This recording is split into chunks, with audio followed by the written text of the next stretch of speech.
Bill, what was your first encounter with 42nd Street?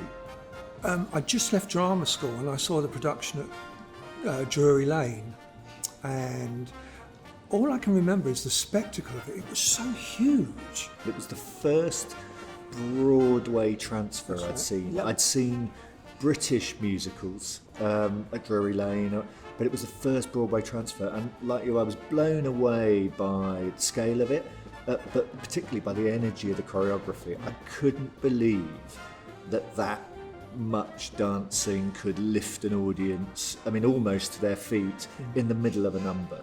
I first met Bill on a show at Chichester called Babes in Arms. That's right. And like 42nd Street, it lit the stage up with energy, joy and pleasure. And as an unknown musical, it became the surprise hit of our season in Chichester, but led, more importantly, to us realising dance could be the star of a show at Chichester. The musical is now being seen as a dance and choreographic entertainment. It's not just a musical. Well, I think you've got something to do with that. It's because Strictly has placed dance at the heart of the nation's psyche. And how many years have you been doing? I've done Strictly for 12 years.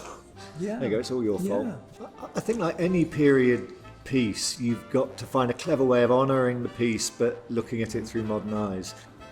The way I approach it is, if you honour the style of it, we can go wherever we want.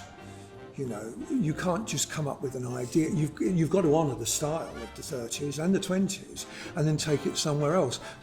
The joy of 42nd Street is that burst of energy. I'm really, really excited about bringing some more style to the show and some more choreography in places where it's not normally choreographed. Our production starts at Leicester Curve, comes to Sadler's Wells and then goes on a UK and international tour.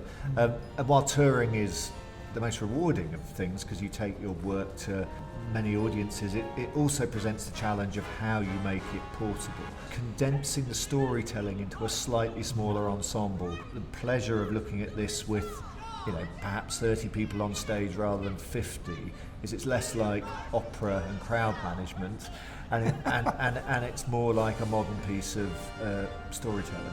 When I think of what I'd love our production of 42nd Street to capture, it's, you know, I think of the young man who saw the show at Drury Lane and that burst of energy and skill. I want people to come away uplifted, excited, take people at a difficult moment in their lives and lift them up and give them something to dream about. Yeah.